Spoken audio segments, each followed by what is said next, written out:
मैं राशि की हूँ, चंद्रा देवी हूँ। मैं यहाँ पे ड्रामा प्रस्तुत करना चाहती हूँ। इसका टॉपिक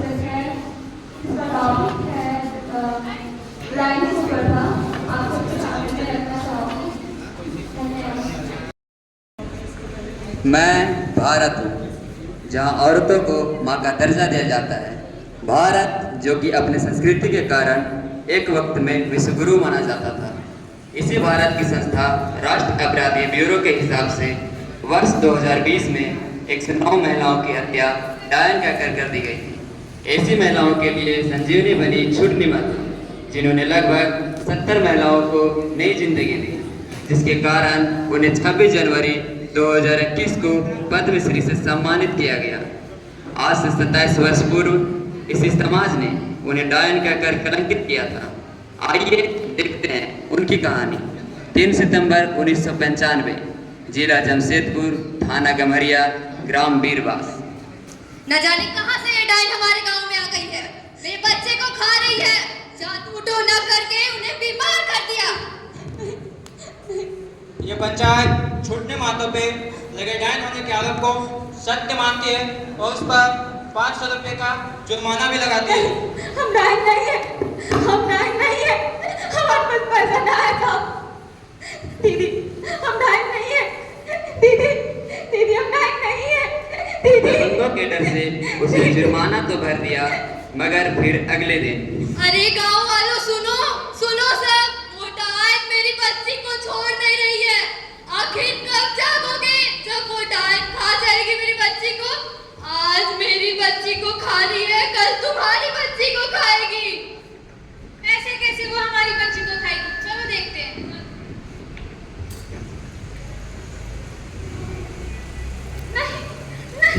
इस भड़की हुई भीड़ ने छुटने पे बहुत जुल्म किए।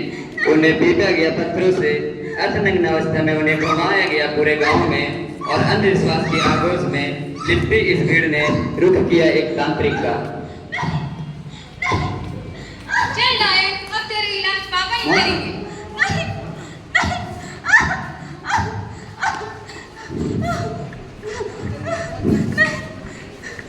बाबा मदद कीजिए हमारी, ये डायन मेरी कोख सूनी। हमारे रहते कोई अनिष्ट नहीं होगा। हम बचाएंगे तुम्हें इस डायन से। इससे वहीं बांध दो।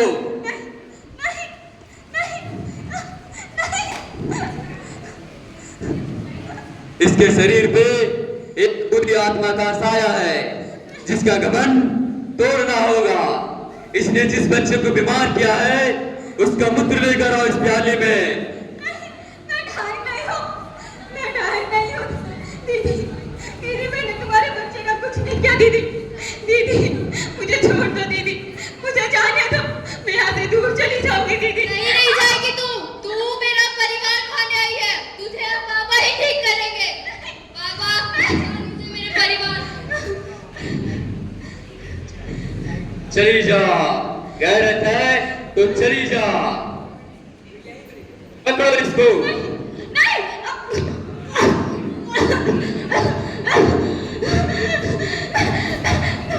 मैं डायन नहीं हूँ, मैं डायन नहीं हूँ। इस देश में जब इंसाफ के लिए इंसान कानून के दरवाजे पे आवाज लगाता है, वो कानून जिसे सब कहते हैं कि वो अंधा है। लेकिन जब कानून के रखवाले लालची होते हैं, तो फिर कानून बहरा, गूंगा, लूला, लंगड़ा, कमजोर और असहाय हो जाता है। आप शायद कुछ समझ नहीं पाए कि मैं ऐसा क्यों बोल रहा हूँ। खुद देख लीजिए, सब समझ जाइएगा। साहब मेरी मदद कीजिए साहब।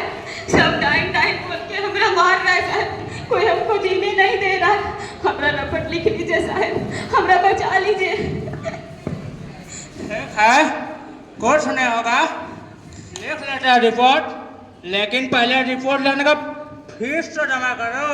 का फीस साहब? हाँ 100 रुपया रिपोर्ट लिखने का फीस है। साहब हमरा पास एको रुपया ना है साहब। हमारे पास कोनो कमाने का तरीका ना है साहब। हमरा बचा लीजिए साहब। का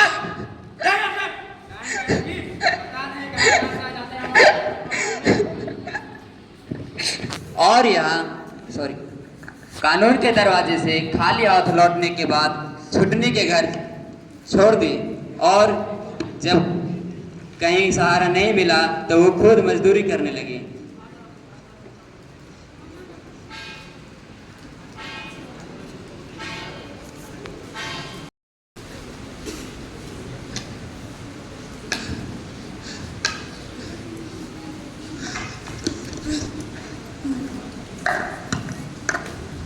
अरे कौन है ये?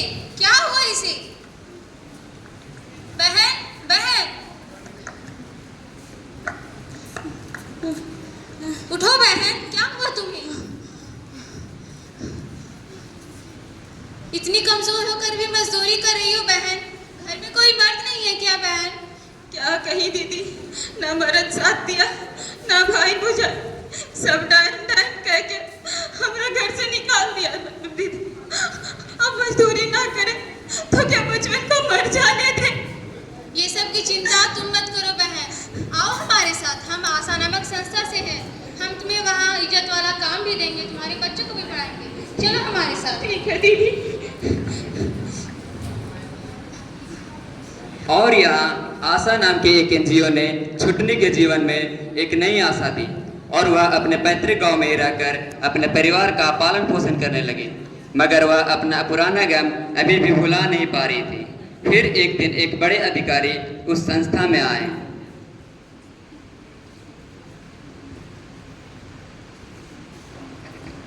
अरे छुटनी दीदी, देखो आज बड़े साहब तुम सबसे मिलने आए हैं। तुम आज भी उदास बैठी हो? कुछ नहीं दीदी।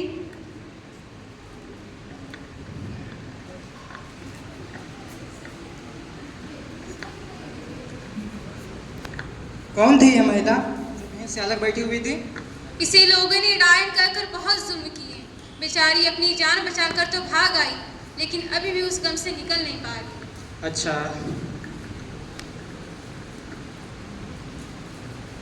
छुटनी जी, साहब साहब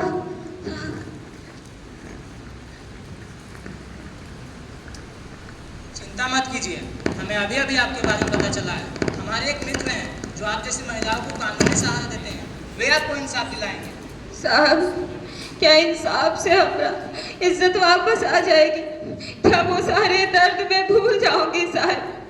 नहीं साहब, हमरा कोनो इंसाफ ना चाहिए साहब, कोनो इंसाफ ना चाहिए।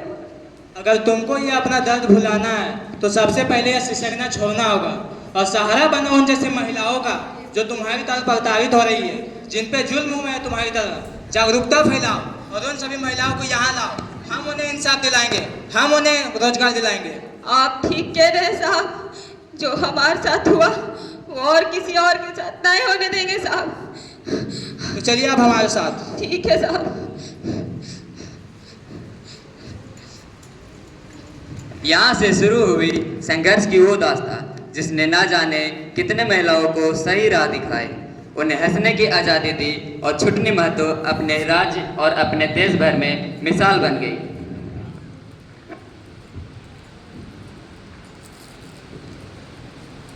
यह थी उनकी कहानी, जानवी चतरा की बच्चों की जुबानी। अपना प्यार देने के लिए धन्यवाद।